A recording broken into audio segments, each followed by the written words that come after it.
C'est pas une envie de moi au départ, c'est une idée et une envie de la scénariste Axel Repère, avec qui je travaille depuis le début. Donc son idée de départ, qui était respectée, c'était de prendre le bouquin de Stevenson, mais de le transformer sur 4 points essentiels. Premièrement, ça se passe de nos jours et pas à l'époque victorienne. Deuxièmement, ça se passe dans un milieu qui n'est pas aisé, ou ni même de petite bourgeoisie, mais un milieu, disons, pauvre, de banlieue. Troisièmement, ça se passe dans le contexte de l'enseignement. Et quatrièmement, et principalement, évidemment, c'est que c'est une femme et plus un homme. Voilà. Donc ça, c'est juste les points de départ d'Axel. Et pourquoi ça m'a intéressé? Bon, moi, j'ai toujours aimé mélanger un peu ce qu'on appelle les genres, même si le cinéma français, pour moi, n'est pas du tout un cinéma de genre. On n'est pas à Hollywood, on n'est pas au Japon, on n'est pas en Italie. Entrez. J'ai un problème très important avec Malik. Je demande son exclusion du lycée. Vous savez bien que ça se passe pas comme ça. Il faut réunir un conseil de discipline et tout le tintouin. Je sais. Je demande la convocation d'un tel conseil. Écoutez, Madame Jekyll. Dans tous mes films, il y a des sortes de mélanges. Et donc là, je me disais que c'est pas pour le goût du mélange, si vous voulez. C'était par rapport au sujet, en fait.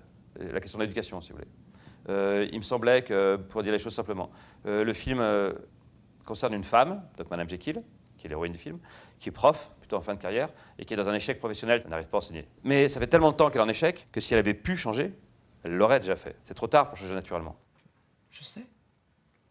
Si vous voulez, pour moi, elle a atteint un degré d'échec qui fait que le seul changement possible ne peut pas être un changement naturel, ne peut être qu'un changement artificiel. C'est un film sur une transformation. Et la nouvelle nous donnait, encore une fois, le déclic qui allait permettre la transformation, et ensuite aussi toute, on pourrait dire, l'ambivalence progressive de cette transformation. Madame Jekyll, l'inspecteur revient vous voir très bientôt. Alors, on aura son avis. C'est toujours le même? Je n'aime pas les films réalistes. Je n'aime pas quand dans les films, on a une sorte de faux sentiment de quotidien, où les gens mâchonnent des dialogues un peu ordinaires, passe-moi le sel, j'ai peur, fais rien, etc., où tout est à la fois informe et fidèle à l'image qu'on se fait plutôt à cause de la télé, en fait, de ce que doit être le parler, je sais pas, de gens en banlieue, de gens à Madagascar ou de gens à Chamonix. Je trouve toujours plus intéressant quand un film invente quelque chose, donc invente aussi bien au niveau de la lumière, des cadres, des costumes, du jeu d'acteur et aussi de l'écriture.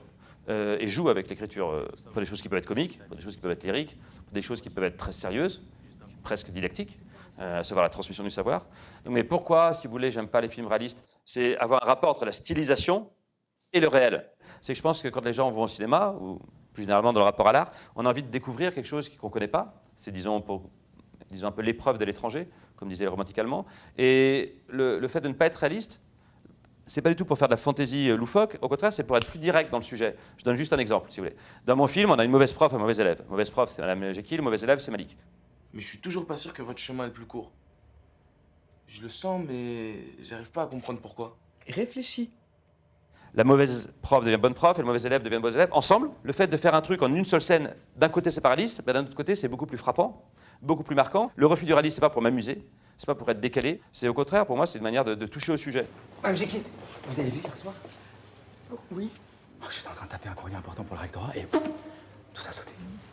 En gros, je vois pas bien comment tu peux avoir du comique s'il n'y a pas un minimum de typage des personnages. Mais c'est pareil, pour moi, c'est pas gratuit. Prenons l'exemple de Romain Duris que vous citez. Donc Romain Duris, à la base, ça part d'une idée un peu politique, même si le mot est peut-être prétentieux, à savoir critiquer même dans un film le fait que maintenant, il y a de plus en plus de proviseurs qui ne viennent pas du milieu de l'enseignement, mais disons du milieu du privé. Donc en choisissant un proviseur qui serait comme une sorte de surmanager, comme un histrion sorti de son école de commerce et qui pense qu'il faut gérer son lycée, qui est pourtant un lycée de Beaulieu, qu'ils ont relativement pourri, comme si c'était une super entreprise. Donc à la base, donc, il y a un truc politique, mais ensuite le but, c'est pas de faire un truc solennel, c'est essayer de trouver une forme qui soit un peu plus stimulante, excitante, drôle, etc. Et donc voilà, ensuite il y a une recherche de comique. Donc en gros, pour caricaturer, parce que j'ai fait ça avant que Macron soit élu, mais on pourrait dire que c'est comme une sorte de Macron sur pattes, parce que c'est un peu le manager qui va en banlieue, mais quand même, à la différence de Macron, il est plus excentrique, le personnage. Ne serait-ce que d'un point de vue capillaire, d'un point de vue vestimentaire. Mais pourquoi vous chuchotez? Nous ne sommes pas seuls.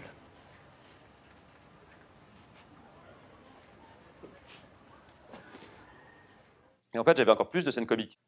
Et j'ai dû en couper. C'est peut-être qu'il m'en veut, mais c'est pas du tout évidemment contre lui, parce que j'ai trouvé très drôle. Il y en a une qu'on mettra en bonus DVD, mais c'est juste pour l'équilibre du film. Si vous voulez, comme le film, globalement, devient plus grave à la fin, qu'il y a plus de désarroi, si je charge vraiment trop la barque sur le comique, j'ai peur que les spectateurs, qui déjà peuvent être surpris par ce changement de ton, soient complètement désarçonnés. Donc je me disais, à un moment, je suis obligé de retenir un peu ce comique, parce que sinon ça part tellement loin qu'on ne peut plus revenir en arrière. Il y a des cinéastes comme Hawks ou Macaré qui arrivaient à unir C'est un changement de registre dans une sorte de continuité finalement bizarrement homogène, bizarrement pure. Quand on voit elle et lui, on commence par rigoler, à la fin on pleure. Et pourtant, on a l'impression qu'il n'y a pas vraiment de rupture de ton, on a l'impression qu'il y a comme une sorte de continuité graphique qui se déploie. Bon, ben voilà, c'est des cinéastes peut-être un peu supérieurs, ou je sais pas.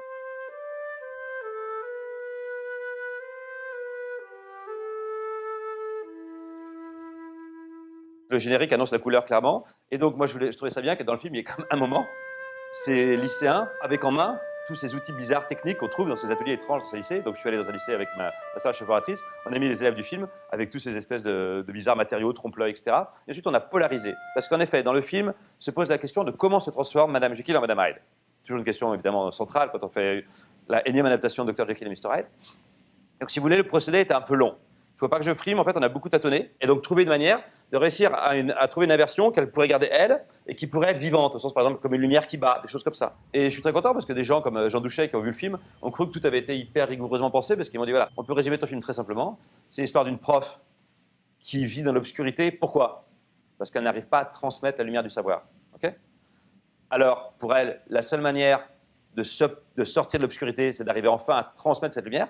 Et la seule manière dont elle peut y arriver, parce que c'est trop tard pour le faire autrement, c'est de devenir elle-même cette lumière. Or, le risque d'une lumière, c'est pas seulement d'éclairer, mais de pouvoir brûler. Et en plus, ça évoque, en effet, des choses très classiques qu'on trouve aussi bien, je sais pas, de Victor Hugo à Gustave Meyrink, sur le rapport entre savoir, lumière du savoir. Voilà, où chez Victor Hugo, il y a aussi beaucoup de choses qu'il faut éclairer, si vous voulez, le peuple, par le savoir, que le savoir est une lumière, etc., qu'elle est obscure et ceux qui sont éclairés. Voilà, les lumières, bon, tout le monde connaît l'expression, l'Aufklärung, on sait ce que c'est. Donc voilà, sans faire un truc prétentieux, en convoquant des choses de référence qui ne sont jamais citées dans le film, qui ne sont jamais mises en jeu, je pense qu'il y a quand même une certaine simplicité. Donc j'étais assez content. Les professeurs n'ont pas le droit de toucher les élèves, Madame Jekyll.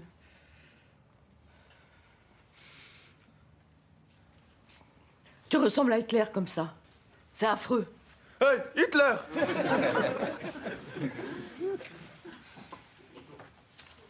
Ce sont des non-acteurs. Et j'ai toujours été excité ça par le fait de faire des mélanges. À nouveau, pas pour une question théorique, de se dire tiens, on va mélanger un non-acteur himalayen et une actrice de l'acteur studio. Non, c'est juste que ça apporte des choses, y compris d'un point de vue politique. C'est parce que, si vous voulez, je ne m'intéresse pas à Isabelle toute seule, si vous voulez, dans ses difficultés d'enseignement solitaire. C'est le rapport à la classe qui m'intéresse, en particulier aussi à Malik. Et donc j'avais envie de faire vivre cette classe, y compris dans les problèmes tout simples, par exemple. Comment est-ce qu'il bordélise une prof? Je n'avais pas envie d'écrire, moi, des mots à moi qui viendraient de mon adolescence, qui maintenant est un peu ancienne. Donc ce qu'on a fait, c'est que sur le tournage, tous les matins, avec ma conseillère artistique Pascal Baudet, on faisait lire à 2 élèves de la classe les scènes, et on leur demandait d'improviser dessus. Ils ont le sens de la chat, si vous voulez, de la blague, etc. Il y en a qu'on entend bien, d'autres qu'on entend moins. Certaines sont un peu noyées dans le bordel, d'autres sortent. Mais par exemple, ça, c'est un des trucs qui, pour moi, fait que la classe vit aussi d'une certaine manière.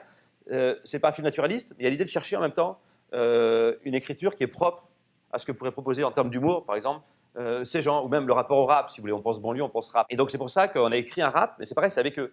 J'ai écrit les paroles, une première version très simple, parce que mon but, à nouveau, c'était simple. C'est-à-dire que dans le film, comme vous l'avez vu, j'espère, le film est un peu une sorte d'ode à l'éducation. C'est-à-dire à l'importance et à la difficulté d'enseigner. Ça serait peut-être pas si important si c'était pas si difficile, mais inversement. Ça serait peut-être pas si difficile si ce n'est pas si important. Mais dans mon film, je trouvais que d'un point de vue dialectique, il fallait qu'il y ait quelque part des gens qui soient contre le lycée. Pas juste moi, avec mon ardeur pour l'enseignement, mais aussi des gens contre. Et donc, finalement, je dis, tiens, les rappeurs, c'est très simple, ils vont nous faire une chanson où ils défoncent l'école, ils défoncent les profs. Avec du gros son sur le goudron en emmerdant ces vieux cons. La rue c'est notre maison. Écoute ce qui sort de notre caisse plutôt que ces profs qui te stressent. Petit canard en laisse, cesse de leur sucer les fesses. Oublie le statut d'esclave. Les classes se réveillent à 6h du mat. Plus de sac, plus de bac, plus de bac, putain. T'es sur mon canal, approche un peu des fans. On va te faire dans sa poêle dans la nuit en fanfare. Ça c'est des chiens qui aboient toutes les nuits. Ils ont les crocs.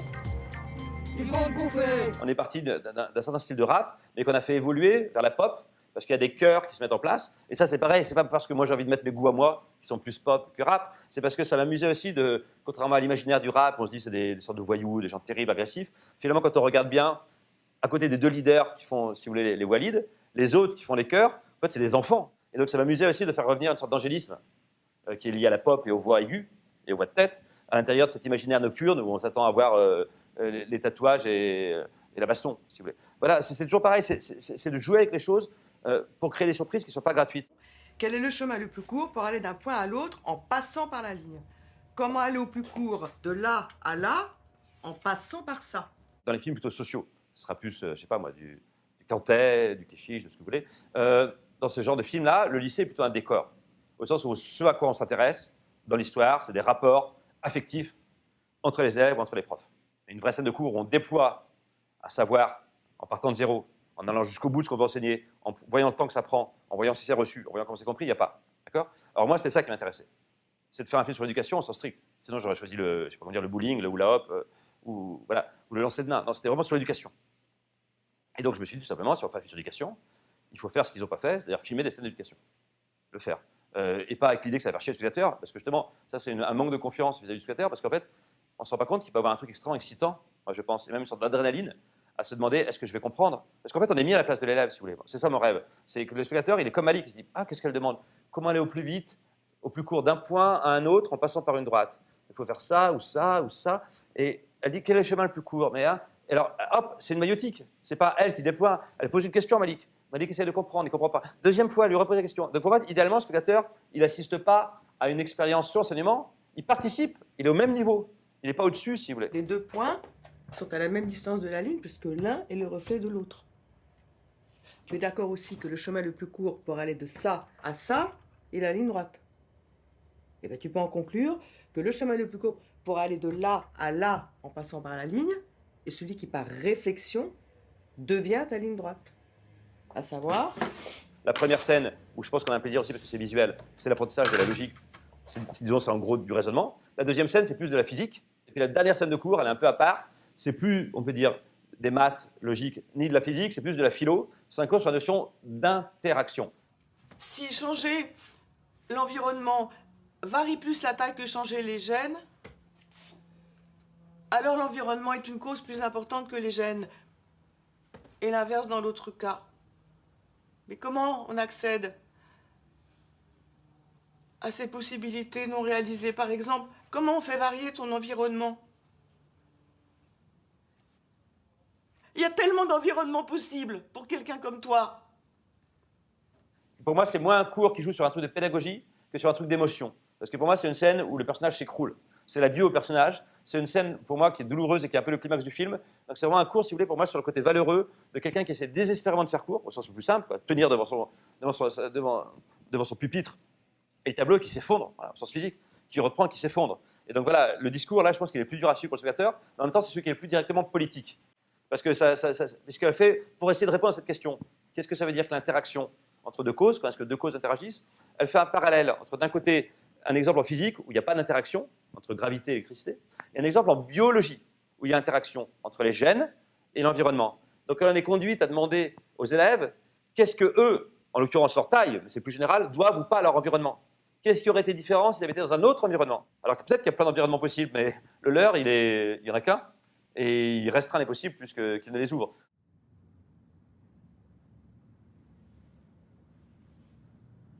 Madame aide beaucoup de gens de manière très généreuse, et trop généreuse, me disent « Ah, c'est super cette idée, lycée, plus banlieue, plus fantastique, comment vous avez une idée pareille ?» Et ça, il ne faut pas frimer, je ne suis pas le premier à l'avoir eu. Le premier qu'il a eu, c'est Jean-Claude Brissot, dans Des bruits de fureur. Film que j'ai vu à sa sortie, que j'ai jamais revu depuis, mais qui m'avait beaucoup marqué. D'ailleurs, François Négret, c'est pas un hasard, qui joue le rôle du prof du dernier cours dans mon film, était le héros de bruits de fureur, où il jouait tout sauf un prof, mais un voyou, une petite frappe de banlieue. Donc je pense qu'on peut dire qu'il y a un certain rapport avec Brissot. Ensuite, c'est très, très, très différent, parce que Brissot est beaucoup moins porté sur le comique, sur le type de travail comique. Les scènes d'éducation chez Brissot, c'est beaucoup plus de la poésie, en général des poèmes de Victor Hugo. Donc c'est tout de suite des choses qui font rêver, qui sont mélodiques, qui n'ont pas du tout le rapport à un truc qui soit plus sur la question du savoir, que ce soit les maths, la physique, la philo. Voilà, c'est tout à fait aussi différent dans la manière de filmer. Mais je pense que Olivier Père, qui m'a interviewé hier pour Arte, me disait qu'il voyait dans mon film une ligne française un peu secrète. Donc lui, il trouvait que la ligne, c'était Franju, Brissot. Voilà, cette ligne un peu de fantastique français qui ne cherche pas à concurrencer les fantastiques américains, qui joue sur autre chose et qui est plus rêveur, disons.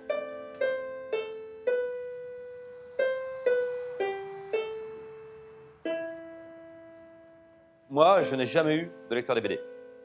Je ne regarde jamais les films en DVD. Je n'ai jamais eu de magnétoscope. Je ne regarde sur Internet que des films érotiques pour des raisons, on pourrait dire, je sais pas, masturbatoires. Et donc, je n'aime que la salle pour voir des films.